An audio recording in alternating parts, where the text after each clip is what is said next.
Sebetulnya kalau bagi saya menginput beberapa kolom itu ya seharusnya tetap saja dilakukan seharusnya. Sehingga ketika gagal membaca ya ada alternatif, kita dapat informasinya. Jangan sampai terakhir malah tidak terbaca dan jadi kosong datanya. Ya di backend seharusnya otomatis seharusnya. Kalau memang sistemnya canggih, tapi itu tidak mudah Bang Refli. Karena OCR yang kata Ketua KPU itu dipakai dan OMR itu biasanya dipakai kalau dokumennya itu di-scan dengan rapi. Nah ini kan dengan foto, ada yang miring, ada yang kurang rapi lah, ada yang agak kegulung-gulung. Nah itu mungkin problem gitu. Saya nggak tahu problemnya apa, soalnya sampai hari ini nggak selesai kan gitu. Sampai pengumuman pun tanggal 20 nggak selesai. Tidak selesai apanya? Penghitungan Sirekap itu? Penampilan hasilnya itu nggak selesai. Berapa persen? Sepemantauan saya sekitar 78% sampai 80% lah terakhir. Kira-kira kenapa nggak ditampilkan lagi ke umum Sirekap itu? Bisa nggak dijawab? Kalau saya bisa memastikan karena sudah tidak dipercaya lagi angkanya. Sudah tidak dipercaya lagi angkanya? Iya. Yang tidak percaya siapa? Ya KPU sendiri. Oke.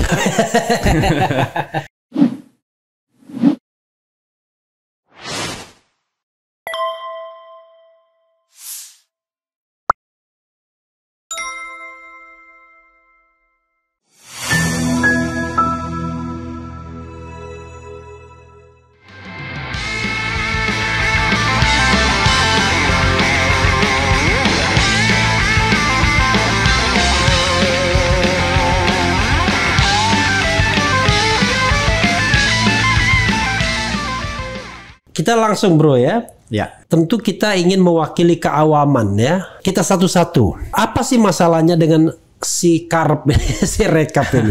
Oke, satu dulu. Yang paling menonjol apa? Kalau kemudian kita katakan ini adalah alat kecurangan, ada bilang alat bantu kecurangan, ada yang bilang macam-macam lah. Silakan bro.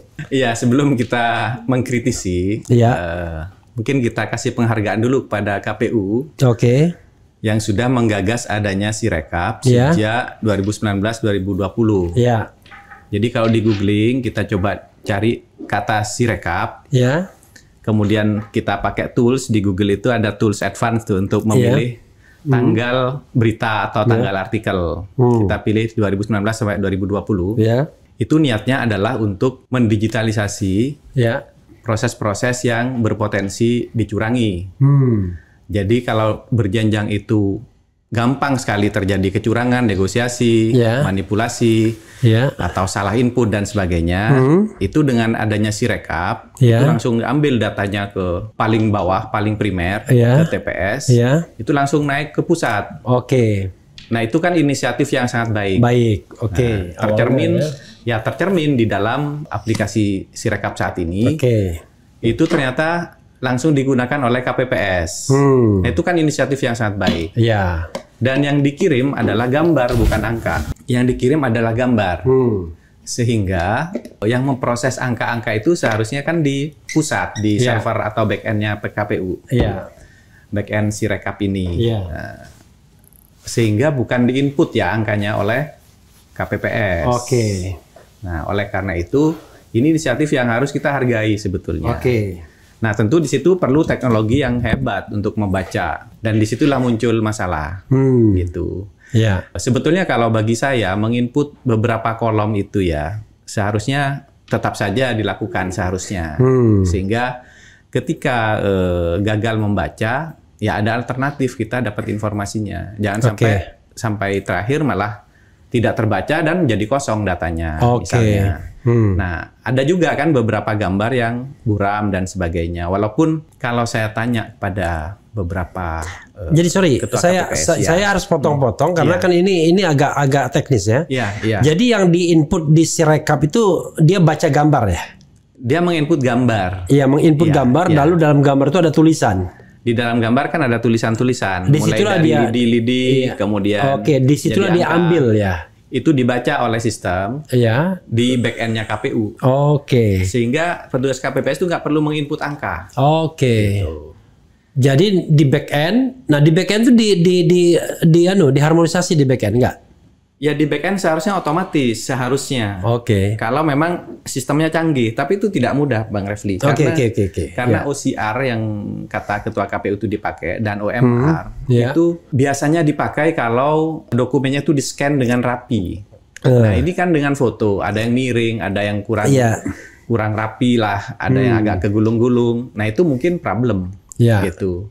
Saya nggak tahu problemnya apa, soalnya sampai hari ini nggak selesai kan gitu. Sampai pengumuman pun tanggal 20 nggak selesai. Tidak selesai apanya? Penghitungan Sirekap itu? Penampilan hasilnya itu nggak selesai. Berapa persen? Sepemantauan saya sekitar 78% sampai 80% lah terakhir. 80% dan itu dimatiin kapan? Nah itu sekitar di angka itu. Pas matinya di sekitar 80%. Walaupun sebenarnya nggak dimatiin itu tidak ditampilkan aja. Terus berproses. Masih terus jalan, walaupun sangat lambat. Dan bisa nggak diakses? Nggak bisa diakses? Kalau saya menggunakan script masih bisa melihat perkembangannya. Tapi orang yang tidak punya keahlian tidak bisa hanya bisa lihat C1-nya saja. C1 di setiap TPS itu ditampilkan. Tapi rekapitulasinya, angkanya menjadi tabelnya, kemudian menjadi pie chart-nya nggak tampil lagi. Nggak tampil lagi. Ya, jadi kita nggak tahu total. Kita satu-satu pertanyaan. Iya. Kira-kira kenapa nggak ditampilkan lagi ke umum si rekap itu? Bisa nggak dijawab? Kalau saya bisa memastikan karena sudah tidak dipercaya lagi angkanya. Sudah tidak dipercaya lagi angkanya? Iya. Yang tidak percaya siapa? Ya KPU sendiri. Oke. Karena kalau bisa dipercaya, kenapa nggak ditayangin aja? Jadi pertanyaan yang bikin tidak percaya itu siapa?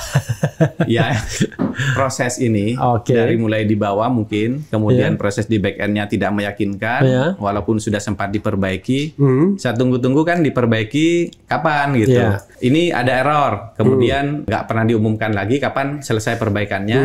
Tiba-tiba bilang 154.000 sekian diperbaiki. Ya, 154.541. Ya, selama proses perbaikan itu tetap jalan terus, saya lihat. Normal-normal aja itu sistem gitu kan.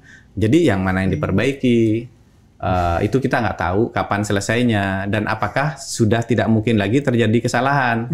Ternyata saya lihat masih terus terjadi kesalahan itu. Kan awalnya diklaim ketika kecurangannya cuma 1.300 sekian, katanya cuma itulah yang salah, ya kan? Ya, betul. Kata Ketua KPU kan? Ya itu bohong sekali. Itu. Ternyata dia laporkan lagi yang salah 154.000 sekian. Itu kan sudah dikoreksi berikutnya kan. 145 itu 154.000. 154.000. 1.500 per satu. Jauh sekali kan dari yang tadi cuma 1.000 sekian atau 2.000 sekian gitu. Ya biasa laporan dari mungkin tim teknisnya. Dia sendiri nggak dan yakin benar mengatakan bahwa si rekap ini ya sudah cuma segitu doang kesalahannya katanya kan yang 1000-an itu. Tapi ternyata lebih dasar lagi setelah itu nggak ada lagi laporan. Nah itu dia. Kan ya diapain lagi kan nggak ada lagi gitu. Kembali ke pertanyaan Bang Refli tadi, masalah di si rekap ini ya yang tadinya harusnya kita apresiasi seandainya berhasil, maka perhitungan manual berjenjang itu jadi manual berjenjang jadi nggak perlu sebenarnya kalau ini berhasil. Karena ya memang data primer sudah langsung masuk. Menunggu apa lagi? Makanya saya juga bingung kok masih ada lembaga survei atau lembaga konsultan yang mengeluarkan quick count. Tidak ada yang lebih quick dari Sirekap. Harusnya. Itu hari H maksimal H+1 dini hari harusnya sudah terkumpul semua. Itu kalau jalan. Kalau flow-nya jalan. Tapi kalaupun tersendat paling tidak berapa puluh persen. Berapa hari dan itu kan real count.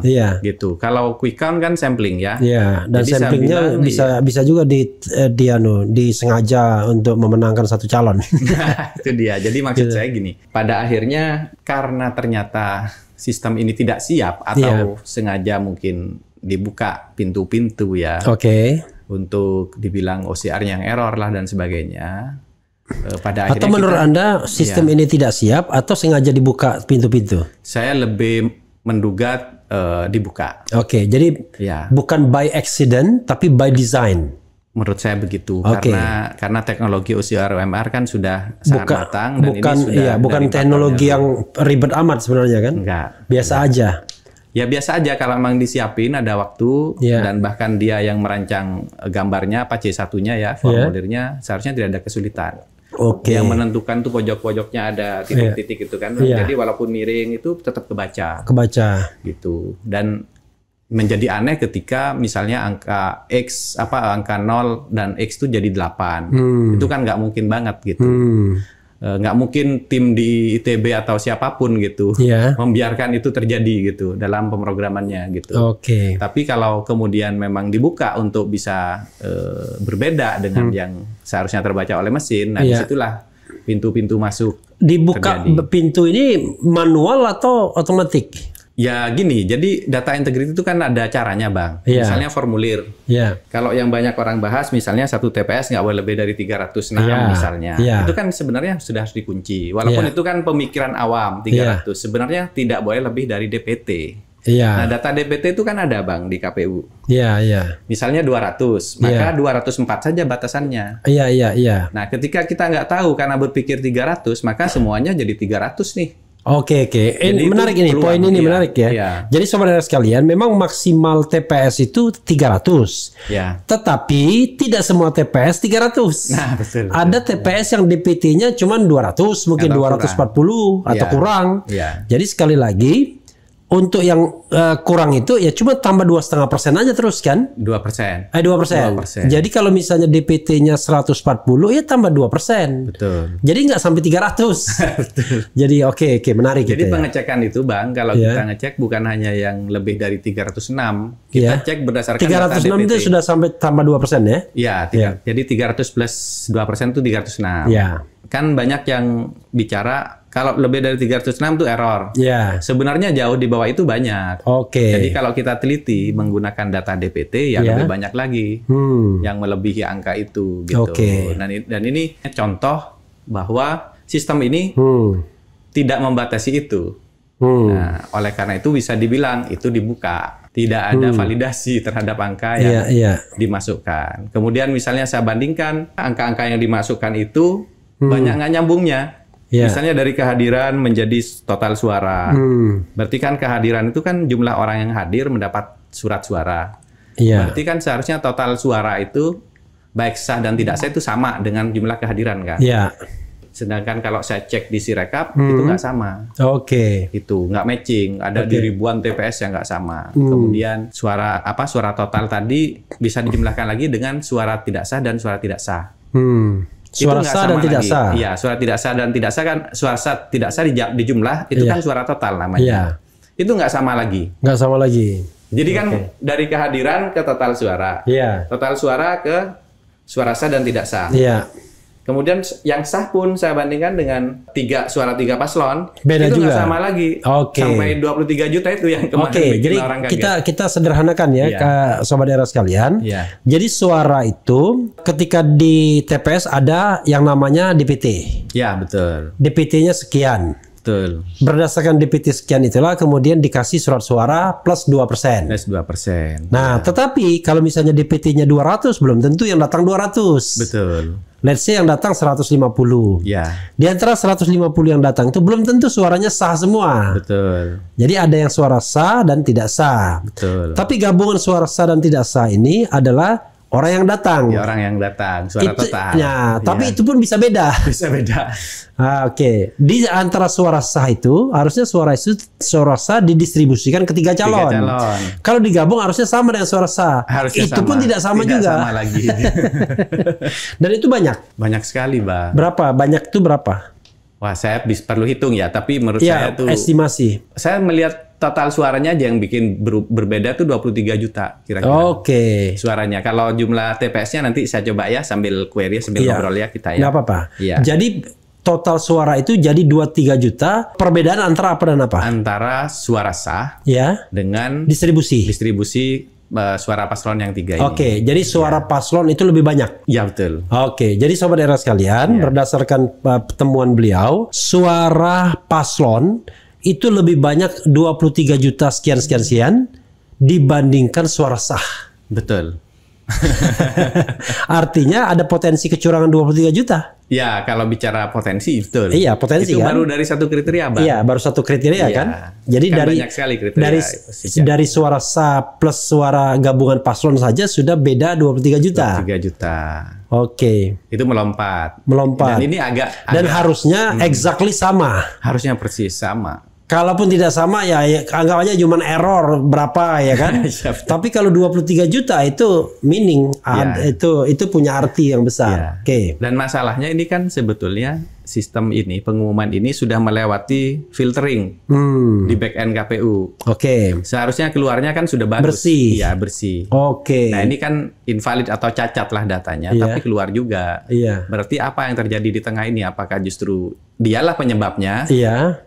Atau apa gitu kan? Oh, jadi air bersih masuk. Nah, malah diracuninya di sini. Kemungkinan besar seperti itu. Jadi lalu keluarnya jadi justru oke. Iya. Tapi teori garbage in, garbage out nggak cocok berarti.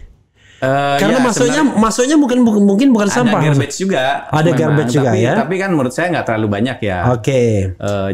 Jadi misalnya memasukkan angka X atau 0 kan udah benar tuh. Iya. Tapi kok jadi 8 kan berarti dalam proses filteringnya atau staging di server itu yang bermasalah. Jadi sobat daerah sekalian, kalau kita bicara siapa yang menginput KPPS ya?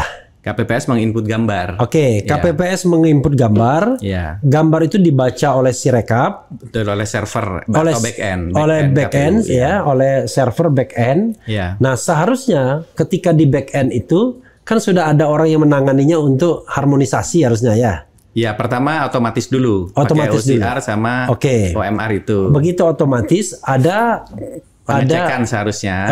Secara checksum tadi. Kalau mungkin dilolosin.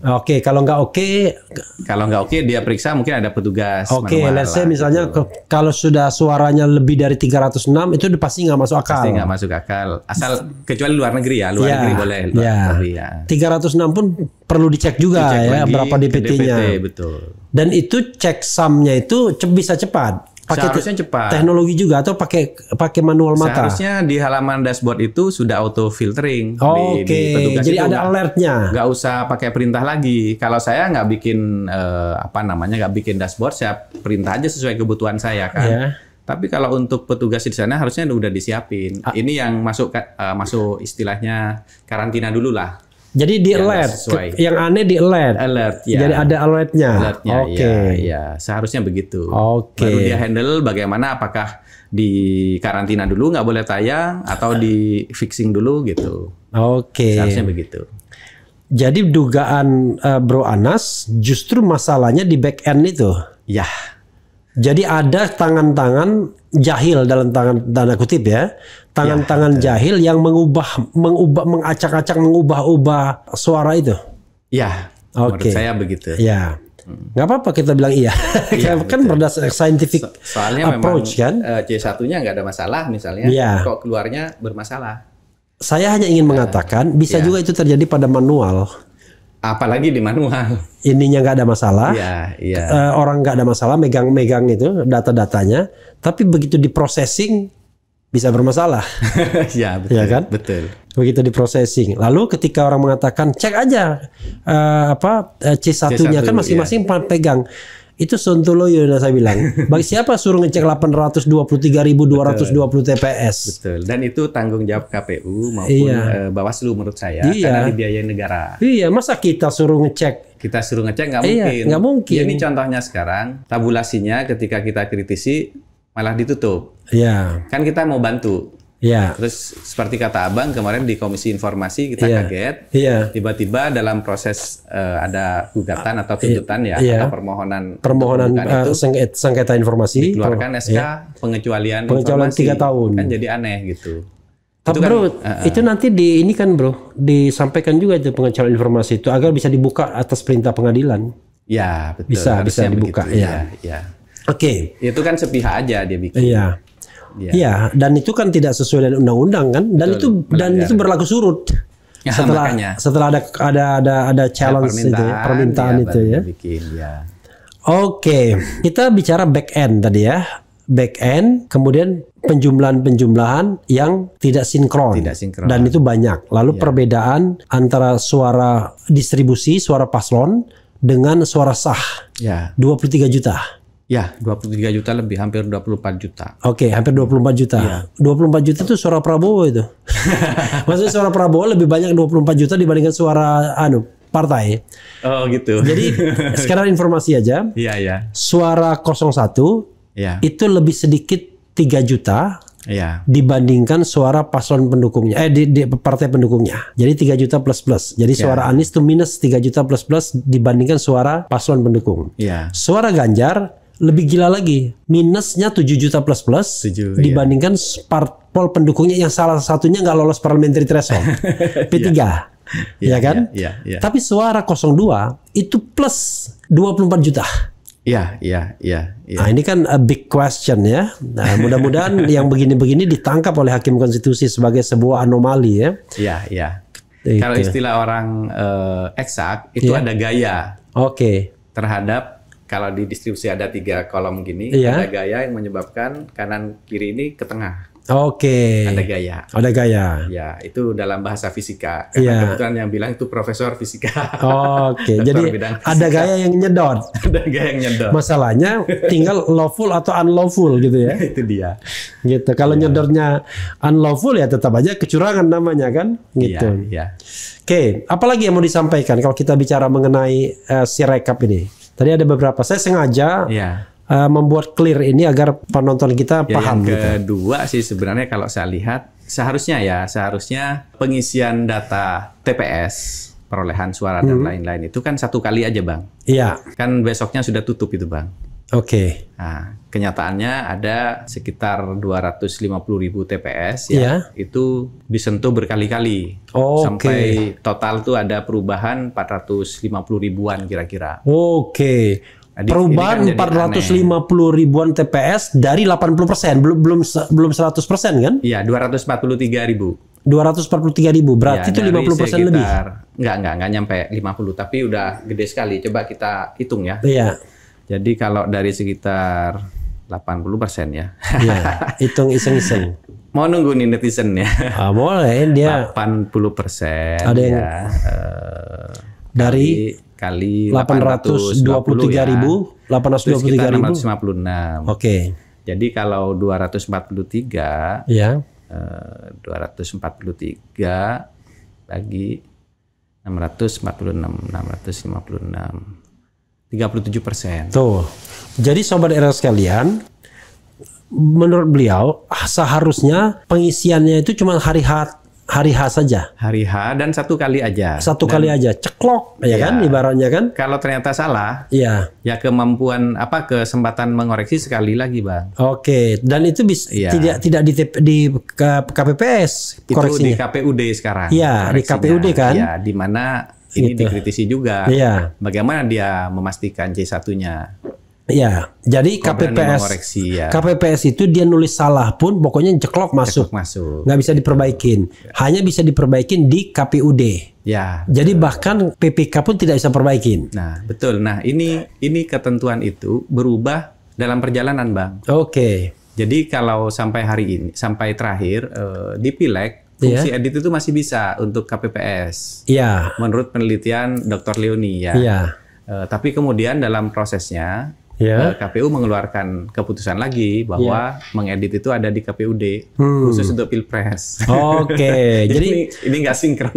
Jadi untuk Pileg mengedit boleh di KPPS. Karena dianggap udahlah ini kan tidak dilepas begitu aja lah, mau main sendiri lah kira-kira. Tapi khusus di Pilpres mengedit hanya di KPUD. Jadinya. Nah itu makin menunjukkan KPUD, bahwa harusnya cuma sekali doang ya, memang sekali. Nah berikutnya begitu dia sudah masuk di back end, ya kan? Maka dia berproses. Jadi orang yang menguasai back end itu aja yang, jadi nggak ada input dari tempat lain gitu ya? Itu makanya ada muncul istilah backdoor. Backdoor itu kan antar muka yang lain yang tidak resmi maksudnya. Di luar Sirekap mobile. Jadi kalau orang bisa mengakses database langsung itu bisa ngubah. Atau ada aplikasi lain dibikin mengakses ke database yang sama. melalui back end yang ya istilahnya bisa sama bisa beda back endnya, tapi tujuan atau dapur database-nya sama, itu disebut backdoor. Nah backdoor ini sebenarnya bisa di apa investigasi ya.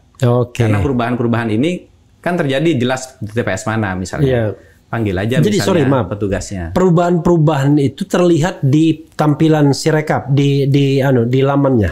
Kalau atau manusia biasa mungkin nggak sadar kalau ada yang diubah. Karena nggak ada perbedaan antara yang fix atau pernah ada perubahan. Tetapi maksudnya dari awal, gitu. Tapi maksudnya itu tampil. Saya yang bikin aplikasi untuk melacak perubahan-perubahan itu. Nah, I know. Tapi maksudnya kita orang awam nggak tahu.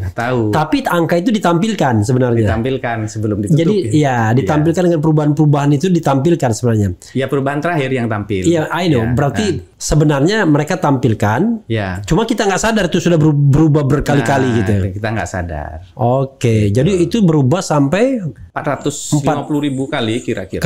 Lalu terjadi di 250.000-an. Logika gampangnya berarti kalau setiap kesalahan di 250.000 TPS itu boleh dikoreksi misalnya sekali, anggaplah koreksi ya.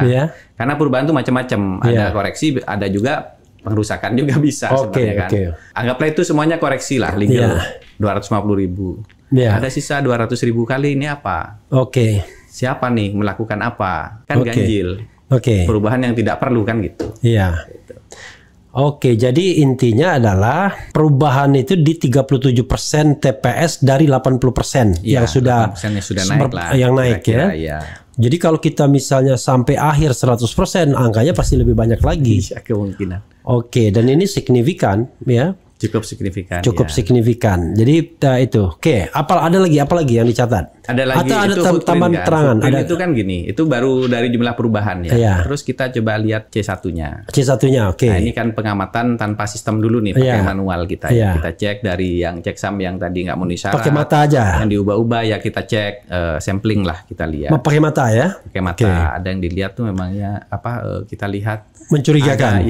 Ada yang misalnya itu tidak pakai tinta biru. Itu kan berarti sudah mencurigakan. Satu. Paling ringan lah itu. Yang kedua, ada gambar tuh berdasarkan apa namanya? Kayak hasil scan. Jadi ada rambut gitu Bang di kayak di kacanya scanner itu kayak ada rambut berulang-ulang untuk beberapa TPS yang berbeda tempat gitu kan. Jadi seperti diproduksi gitu kan. Jadi baru sama sekali. Ya kita jadi curiga ini kok hasil scanning nih kayaknya gitu.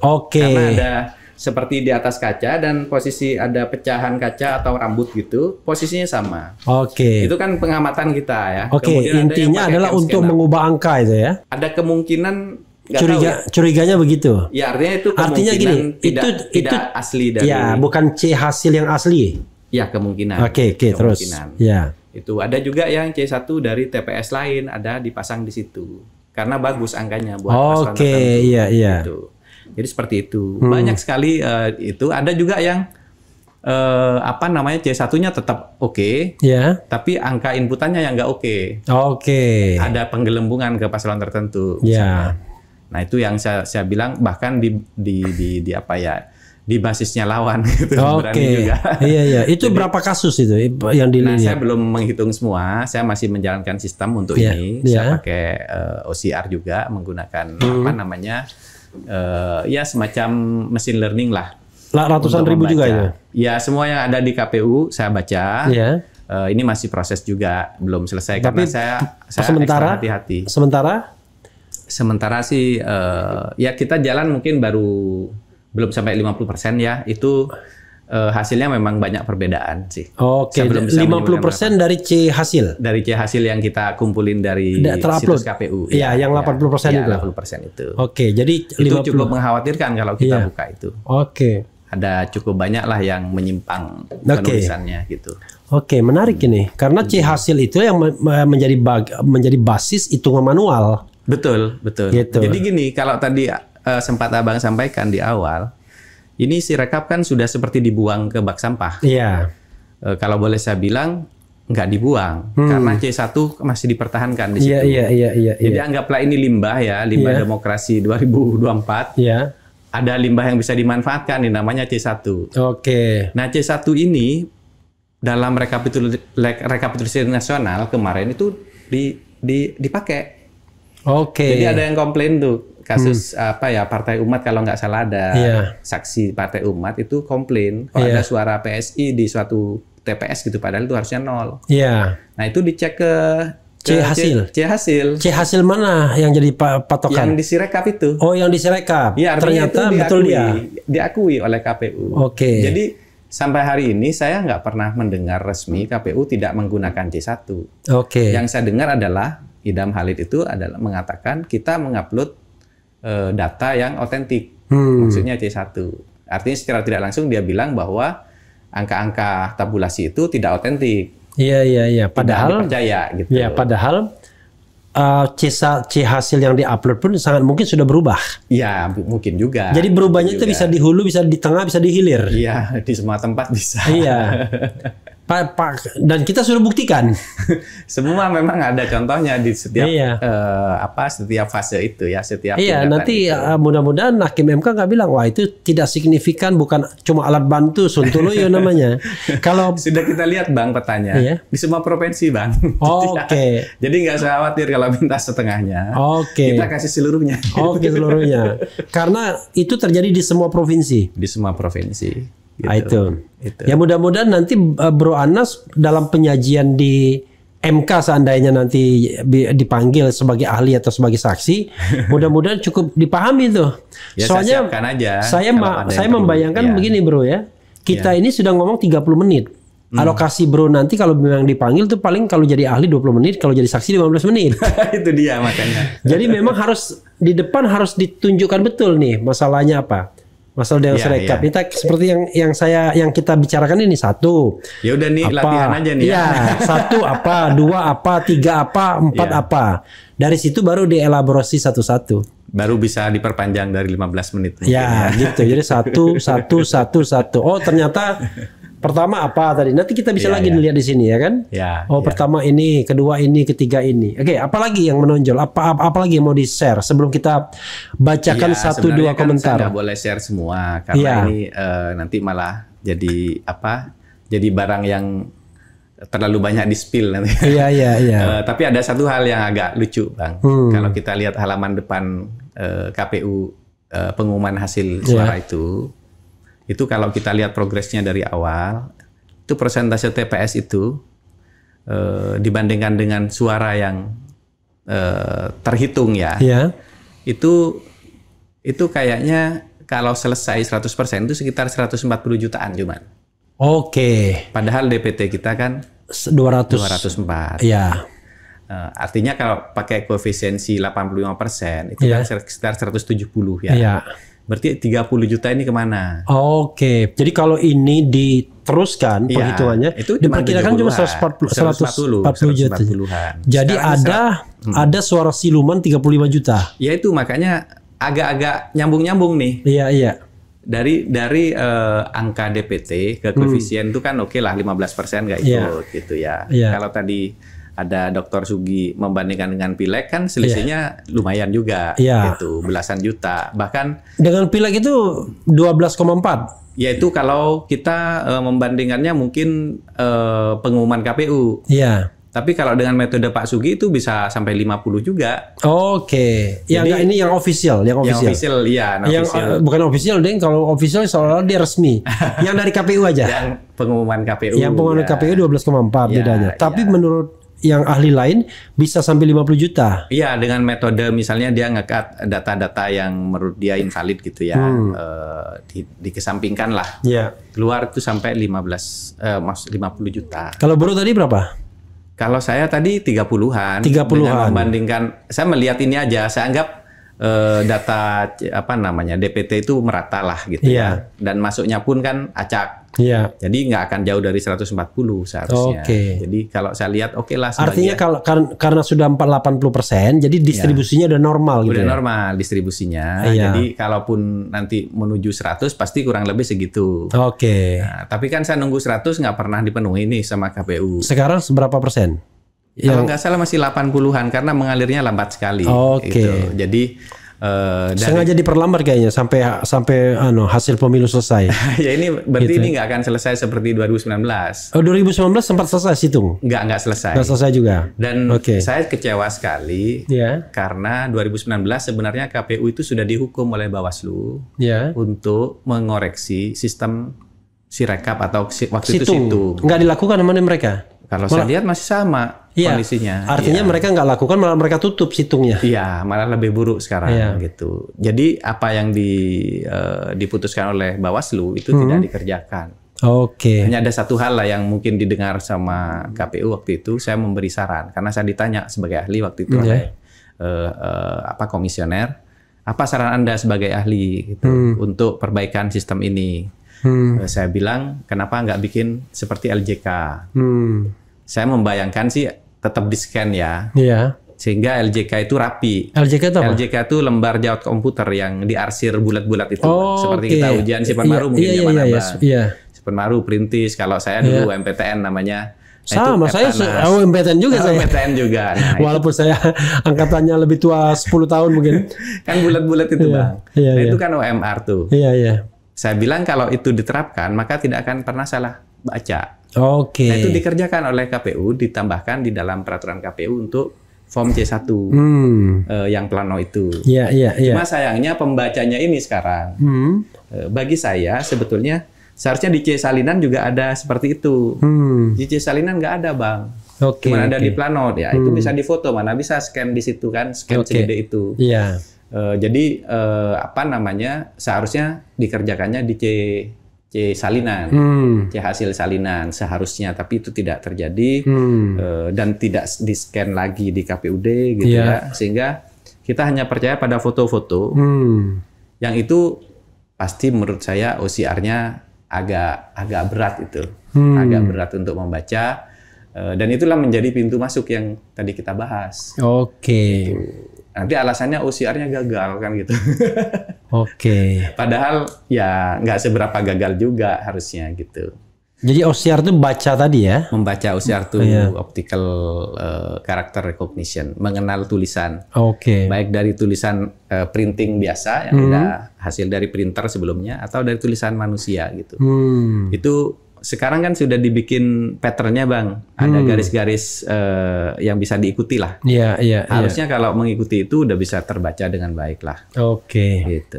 Jadi menurut, sekali lagi pertanyaannya adalah, kalau misalnya ini kita bicara normal ya, sebenarnya tentu tidak perlu gagal karena sistem yang digunakan biasa aja sebenarnya. Sudah dipraktikkan sudah puluhan tahun ya. Saya nggak tahu puluhan tahun atau enggak, tapi kalau teknologi OCR itu udah 40-50 tahun yang lalu. Iya, saya UMPTN aja udah 20 tahun.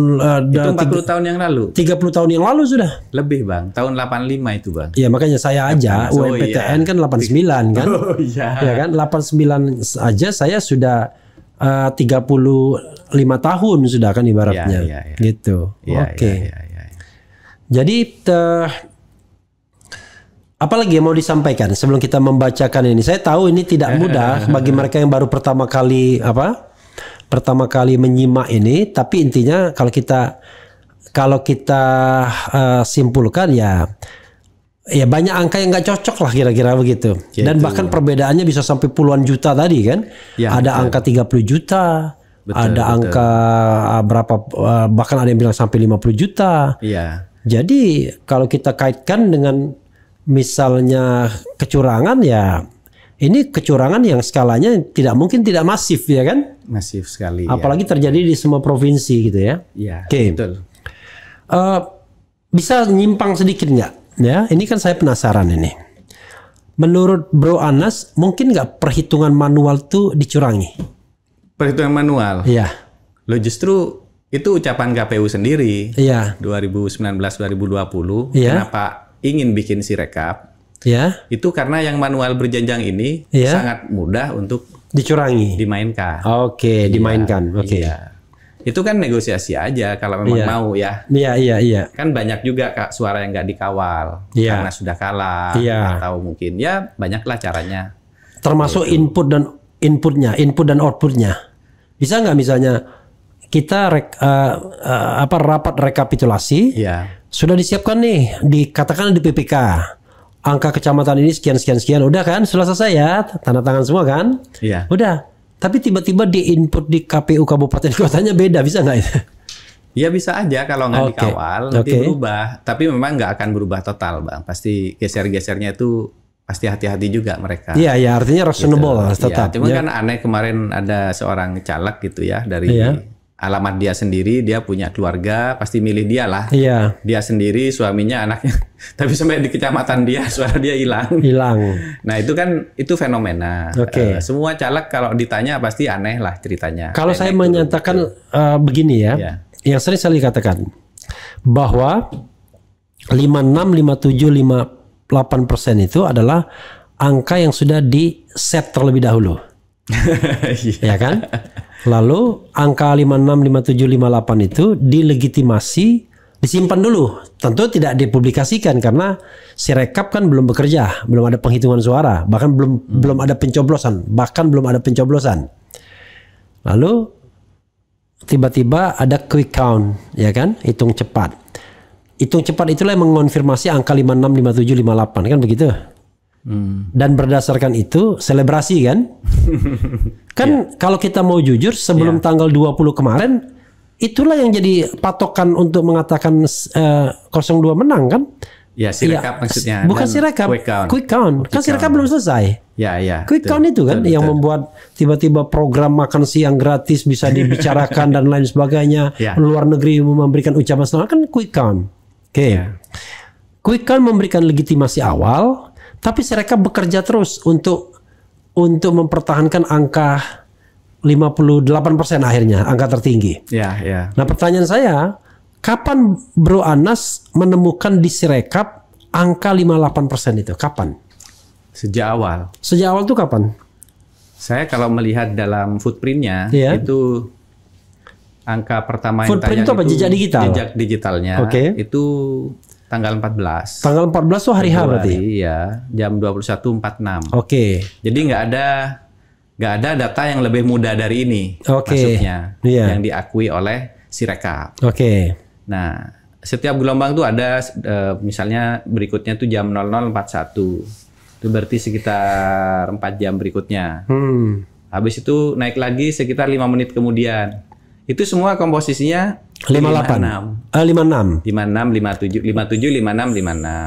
Ini kalau diteruskan begini ya begini terus. Jadi setiap gelombang itu ada kesan gitu ya, kayaknya udah terpilih nih TPS-TPS yang akan ditampilkan. Jadi yang lain nih ngantri dulu gitu. Jadi begitu naik gitu, naik itu selalu seperti itu. Cuma pada saat itu kan masih kotor nih, ada yang 800 dan sebagainya.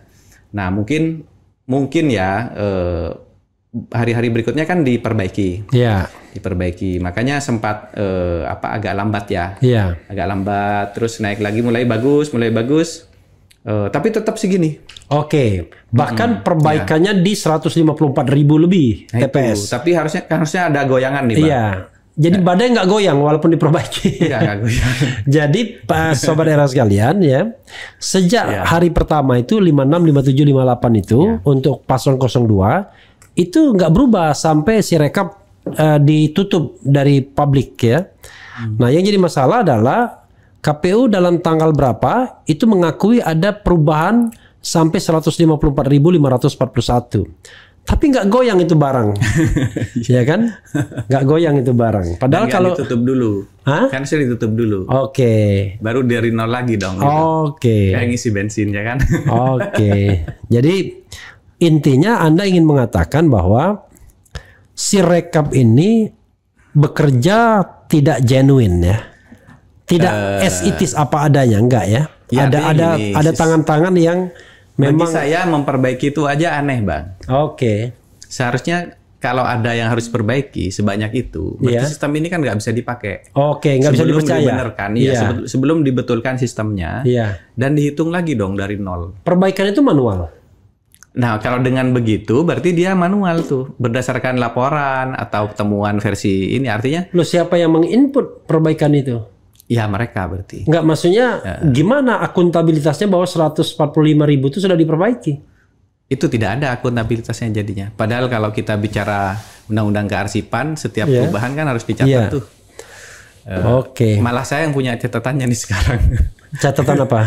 Catatan perubahannya. Walaupun saya nggak tahu siapa yang melakukan. Yang berapa kali itu ya? Berapa kali? Yang 200 awalnya berapa jadi berapa, jadi berapa lagi, terus saja saya bisa mencatat semua itu. Oh, mencatat perubahan angka. Perubahan angkanya. Yang melibatkan berapa suara? Perubahan itu. Suaranya ya dari 252.000 itu dari 300 kira-kira. Oke.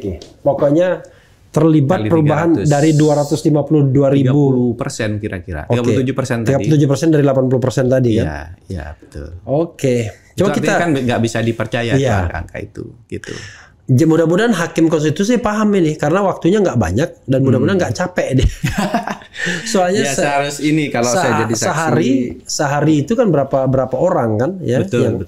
Yang di 15 menit lah Bang ya. Iya. 15 menit ya. Ya tapi kalau saran saya mungkin Bro Anas tadinya sampaikan dulu kesimpulan awalnya, ya kan? Apa saja mungkin ada 7 atau 8 kesimpulan awalnya baru kemudian dielaborasi. Karena kalau kesimpulan itu dibuat per item dia bisa lost dia. Tapi kalau sudah dibikin 8 kesimpulan, ya kan? Baru diterangkan satu-satu itu malah lebih bagus. Kalau saya sarankan begitu. Jadi bikin kesimpulan awal ya. Jadi apa induktif apa deduktif itu? Induktif ya. Deduktif. Deduktif ya. Kesimpulan dulu ya. Ya, kesimpulan dulu, baru kemudian elaborasi. Jadi metodenya deduktif. Oke. Coba kita lihat ya mereka ini. Tapi ada yang paham, ada yang cuma ngata-ngatain doang. Biasa. Karena buzzer bekerja lagi kayaknya ya kan? Robot gedek. Iya. Gitu. Bro bisa nggak membedakan antara buzzer robot dengan yang memang genuine manusia kalau komentar begini? Bisa aja sih. Bisa aja. Oke. Nanti kita bantu. Hati-hati loh kalau robot ya. Nanti kita hati-hati kalau manusia gitu ya. Semoga Allah menurunkan laknatnya kepada seluruh pelaku kecurangan. Amin. Wah ini malah doain gitu ya. Gak ada pertanyaan ya. Iya. Jadi penyalahgunaan bansos iya, mainkan suara iya, ubah aturan seenak jidatnya juga iya. Tapi bilangnya yang pilih rakyat gak tahu malu. Ada yang begini ya. Hebat 02 jalan ke surga ya. Ada yang bilang begitu. Jadi itu adalah kunci ke surga katanya itu. Undang Jokowi untuk hadir di sidang MK. Ya Jokowi akan bilang ya mana saya tahu kok tanya saya. Kemudian apa lagi ya?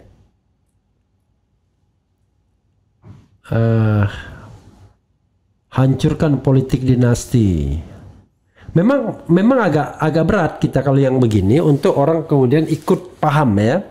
Gitu ya Bang ya. Sikar padahal kan ini masalah penghitungan biasa ya. Iya, penghitungan biasa tapi kelemahan masyarakat kita secara umum adalah kalau sudah menghadapi angka-angka banyak yang nyerah. Oh, gitu ya. Jadi mereka lebih terimpresi dengan isu. Misalnya Jokowi akan dipanggil dalam sidang MK. Itu lebih ribut dibandingkan dengan sikar ini banyak masalah ya kan? Gitu. Kalau checksum yang saya kasih ke Abang tadi ada 3 macam itu, Abang kira-kira bisa ini. Coba kita checksum ya. Tampilkan checksum. Tadi sudah ada Kejido ya. Coba tampilkan checksum. Apa maksudnya checksum ini? Ini kita tampilkan checksumnya. Kalau sampai hakim MK juga bela 02, semoga disegerakan. Apa ini? Malah mendoain mati segala ya. Jadi kita tidak bicara mengenai hakim MK bela siapa. Hakim MK bela kejujuran ya. Memutuskan dengan benar itu aja. Nanti dia bilang, wah benar itu berarti ya kita harus menang. Ya nggak begitu. Yang penting yang salah dibilang salah, yang benar dibilang benar kan? Ya betul. Gitu. Oke. Kalau begitu ya, jangankan 58% ya. Saya bilang 99% aja bisa. Kalau mau nekat ya kan? Iya. Gitu. Ya saya khawatir sih kalau 20% itu diselesaikan jadi 100%. Iya. Itu angka goyang lagi bukan 58. Kalau tapi 70. Saya bisa 70. Iya. Jadi kan udah ini mungkin waduh ini udah kebanyakan. Udah terlalu banyak. Jadi dia preset 56, 57, 58 kan begitu. Iya. Nah, dalam perjalanan itu kan dijaga terus kan. Tapi begitu tinggal 20% terakhir, waduh ini udah kebanyakan ini. Iya, kalau ditampilkan jadi bom itu. Iya, ya jadi bisa bom. turun banget atau naik banget. Iya. Oke, jadi karena intinya saya pikir pekerjaan itu simpel sekali gitu. Kenapa nggak diselesaikan? Iya. Itu. Jadi kalau lurus. Ya lurus ya. Iya, kan segala sesuatu itu kan simpel kalau lurus kan. Tapi kalau kita mau mengakali angka memang jadi ribet. Karena satu kebohongan selesai kalau satu kebohongan harus ditutup dengan kebohongan lainnya kan. Kayak ini ada tampil checksum objek. Pertama ada kehadiran DPT, DPTB, DPK. Kalau DPT itu daftar pemilih tetap, DPTB daftar pemilih tambahan. Tambahan itu apa maksudnya ya? Itu yang ini, yang pindahan. Oh, yang pindahan ya. DPK daftar pemilih khusus. Itu yang tidak terdaftar ya, yang menunjukkan KTP dan paspor dari jam 12 itu ya. Atau tidak sempat mengurus surat pindah, dia ada di tempat lain, nggak ngurusin surat lalu pindah. Pengguna itu harusnya total dari DPTB, DPK dan DPT yang hadir. Yang hadir ya, pengguna ya. Itu kan ada tuh namanya pengguna tuh dalam Sirekap tuh. Nah, itu kalau dijumlahkan harusnya sama dengan suara total ya. Iya. Nah, itu. Ini suara paslon, suara sah, suara tidak sah. Nah, itu. Jadi beda-beda komponen umumnya adalah suara total. Iya. Nah, suara total itu merupakan penjumlahan dari suara sah dan suara tidak sah. Nah, itu kalau dibandingkan ternyata nggak sama tuh, Bang. Oke. Di dalam kolom-kolom yang diisi oleh apa namanya? Dan oleh KPU. Dan banyak. Banyak sekali, Bang. Banyak ya. Ada mungkin 30.000 lebih, 34.000 lebih TPS. Itu yang kan sudah terpantau. 10 juta itu kira-kira. Itu yang terpantau atau sudah terpantau semua? Ya, terpantau yang terpantau semua. aja. Yang 80% tadi. Kan belum selesai kan? Iya. Gitu. Kemudian suara sahnya saya bandingkan dengan suara paslon yang 3 ini. Iya. Dibandingkan ada selisih lagi. Yang tadi 23 juta. Oh, 23 juta ya, selisihnya. 23 sampai 24 juta. Iya. Nah, ini kan checksum saya nih. Oke, suara sah dan suara paslon itu beda 23 juta. Iya. Suara paslon lebih banyak daripada suara sah, ya kan? Iya. Artinya suara yang lain itu suara abal-abal. Iya, berarti kan logikanya bisa penggelembungan atau maladministrasi. Dan ini baru dari satu sisi kan, baru dari satu sisi. Jadi mereka tuh kalau ada yang merencanakan kecurangan ini pasti loh dia mikir keras tuh, ya. Masuk dari mana aja nih barang. Pokoknya ente 58, ya kan? Pertahankan angka itu ya, merdeka kan gitu ya. Luar biasa. Iya, seharusnya kan dibersihkan nih, Bang, baik oleh paslon 1, 2 maupun 3. Iya. Karena ya kan harus bersih, Bang. Iya. Mau kalah mau menang itu urusan lain lah. Iya. Sehingga kalau memang kita mau bersatu ada dasarnya. Oke, cuma kita mengatakan sekarang nggak mungkin lagi damai karena kecurangan ini kan bukan hanya sektor hilirnya, pencoblosan dan penghitungan, tapi sektor hulunya. Ketika istana berpihak pada paslon tertentu kan dengan memobilisasi anggaran negara kan. Jadi kalau mau damai ya jangan curang memang. Kalau curang ya tidak akan pernah damai. Jadi harusnya paslon 2 juga nuntut. Iya, nuntut. Kok kayak gini Sirekap gitu loh, Bang. Nuntut pilpres pemungutan suara ulang juga dia mestinya. Seharusnya. Kami tidak mau menang dengan cara curang karena itu kami nuntut yang benar-benar gitu kan. Gitu. Harusnya begitu menurut saya. Biar kemudian kita bahagia mendapatkan pemimpin yang jujur dan amanah ya, tidak hanya kita bersama itu. Menjadikan kekuasaan segalanya kan. Iya. Apalagi ya. Oke, apalagi yang mau bisa nih? Kita tidak bisa berharap banyak dari pertanyaan-pertanyaan audiens karena pertanyaan audiens menunjukkan bahwa mungkin mereka tidak terlalu paham atau tidak terlalu interest, tapi yang jelas yang nonton banyak, yang komentar banyak. Ngatain saya malah Refli Kadrun, advokat abal-abal. Ini nggak ngerti nih advokat itu. Jadi advokat itu yang paling penting itu tuh sumpah, berita acara sumpah, gitu. Kalau soal kartu advokat, ya itu kan soal kita urus atau enggak. Sama seperti kita kartu Kagama. Kalau misalnya kartunya itu expired, bukan berarti kita bukan alumni Gajah Mada. Iya, betul. Dasar. Kecuali kalau kita tidak pernah sumpah, tidak pernah disumpah sebagai advokat. Nah, kalau kita tidak pernah disumpah sebagai advokat, nah itu abal-abal namanya, gitu. Iya. Oke. Sama seperti Bro kan ikatan alumni kan. Ikatan alumni. Sebagai sekjen mungkin mengeluarkan apa SK kartu anggota. Iya. Kalau kartu anggota tuh expired, bukan berarti kemudian dia dikeluarkan dari betul. Kecuali kalau dia ijazah palsu, nggak pernah sekolah di situ, itu baru. Aduh, kadang-kadang dasar nih orang nih. Ini kan soal kita sempat ngurus apa enggak kan? Kadang-kadang kan kita nggak sempat ngurus atau kartunya ketelingsut, tapi it doesn't mean kita bukan advokat, karena advokat itu dinilai dari berita acara sumpah oleh pengadilan tinggi. Itu yang mereka harus paham ya. Sama seperti Bro kan Bro kan nggak perlu menunjukkan bahwa Bro punya anggota alumni ITB. Kan it doesn't mean bahwa itu yang sah. Kan yang paling penting adalah ada ijazah pernah diwisuda. Betul. Itu bukan ada kartu atau tidak. Betul. Oke. Ada lagi yang mau disampaikan? Ya tadi kan checksum yang ketiga kan footprintnya itu Bang. Iya. Jadi kalau bicara sistem itu diisi ya sekali langsung bener lah. Oke. Wong yang dikirim gambar gitu dan diakui, dikonfirmasi oleh orang yang diberi akun berarti udah dipercaya. Iya. Nah kalau misalnya itu tidak dipercaya, terus percaya sama siapa lagi kan gitu. Tadi Bro mengatakan kalau si rekapnya nggak dipercaya, manualnya nggak dipercaya juga berarti? Ya kalau hasilnya sama kita jadi ragu kan. Oh iya.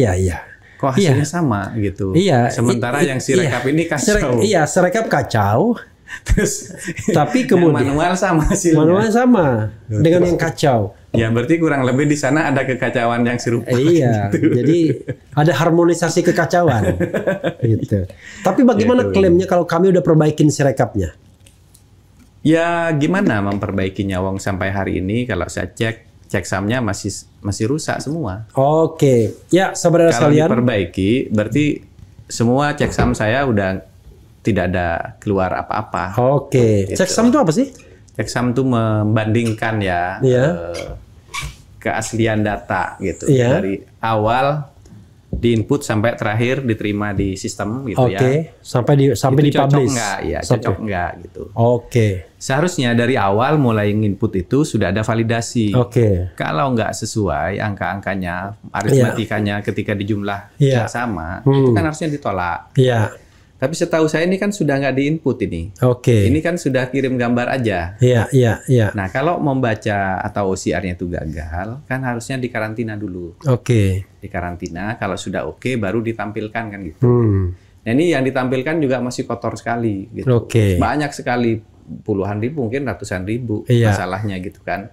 Sedangkan kita kan 1 juta aja nggak sampai nih TPS-nya. Kalau ratusan ribu dari ratusan ribu kan sudah banyak. Dan diakui sendiri 151.000 itu diperbaiki. Nah diperbaiki itu kalau cuma memperbaiki data entry-nya Bang, itu nggak akan selesai karena besoknya masih bisa salah lagi. Harusnya diperbaiki sistemnya, bukan diperbaiki data di TPS itu. Gitu. Jadi kalau menyebut sistem diperbaiki di sekian TPS, nah itu nggak benar. Itu memperbaiki datanya doang.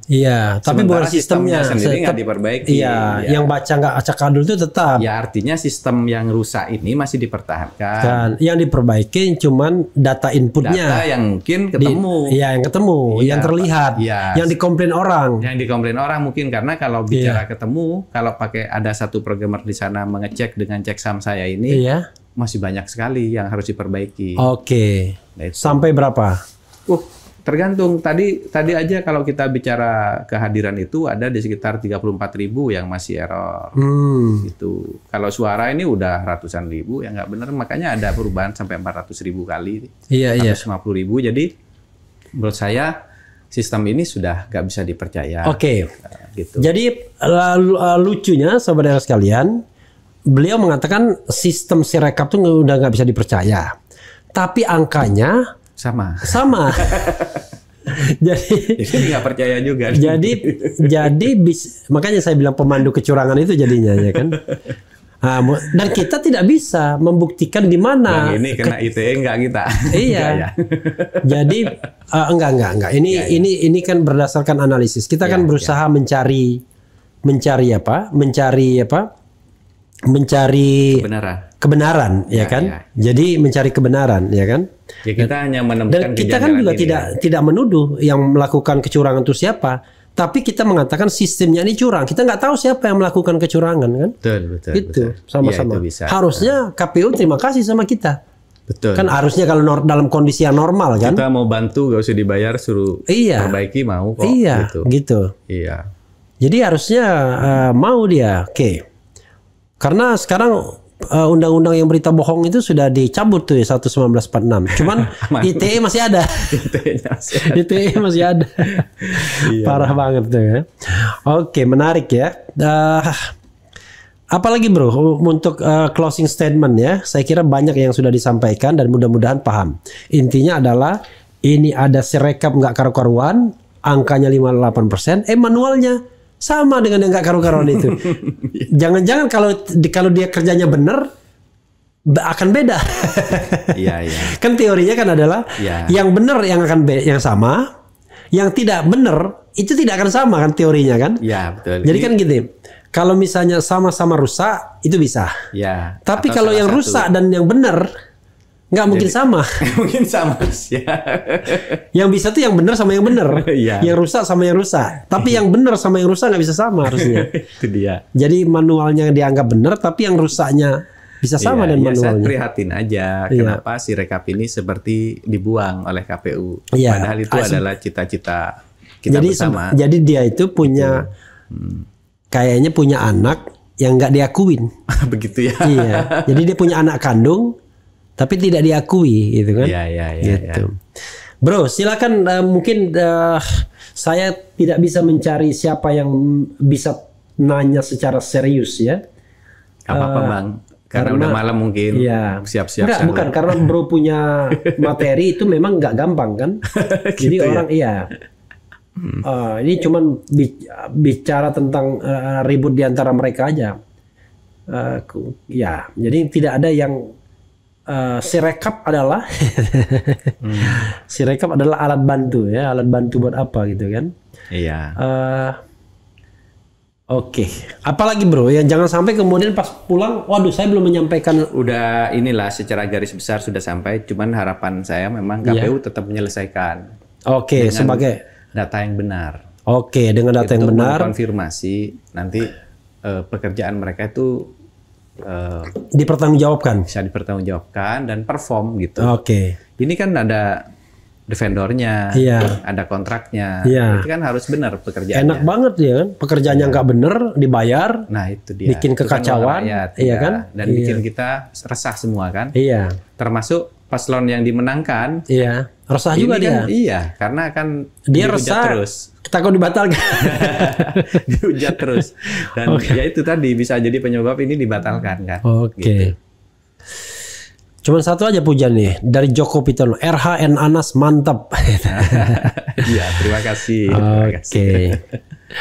Ya, silakan closing statement, bro. Closing statement? Iya, apa? Oke. Iya, saya cuman salam hormat pada KPU ya, yang sudah punya inisiatif membuat Sirekap. Itu cita-cita komisioner yang lama ya. Tolong itu ditunaikan.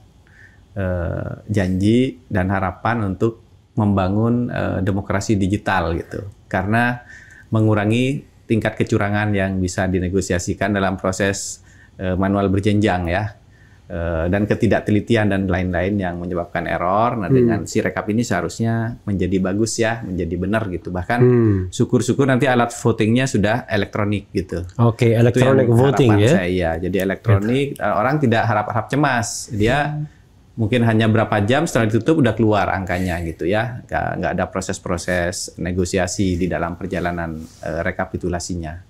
Itu aja bagi saya, dan orang IT siap membantulah semua. Kalau perlu di-challenge dulu sebelum dipakai gitu. Tunjukkan ini ada sistem, boleh dicek, boleh dihajar oleh masyarakat dulu. Ada transparansi. Ya, ada transparansi. diuji gitu ya. Dan orang-orang ahli diundanglah. Karena banyak sekali orang pintar di Indonesia ini tidak dilibatkan gitu ya. Mudah-mudahan ke depan KPU benar-benar menyelesaikan ini. Walaupun ini sudah pengumuman, tapi tetap kan tim IT-nya masih ada tuh. Data C1 juga sudah terkumpul. Tolong deh dikeluarkan gitu. Yeah. Karena ini akan menjadi pembelajaran bagi kita semua dan suatu hari kita akan bisa memperbaiki gitu. Dan kalau dikeluarkan jangan kemudian disamakan dengan manualnya. Kecuali kalau sama benar.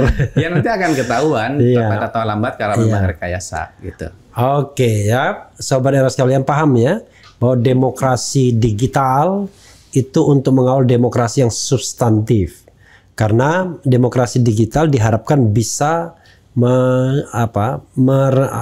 mengurangi kecurangan-kecurangan yang mungkin timbul dalam sebuah proses demokrasi seperti pemilihan umum.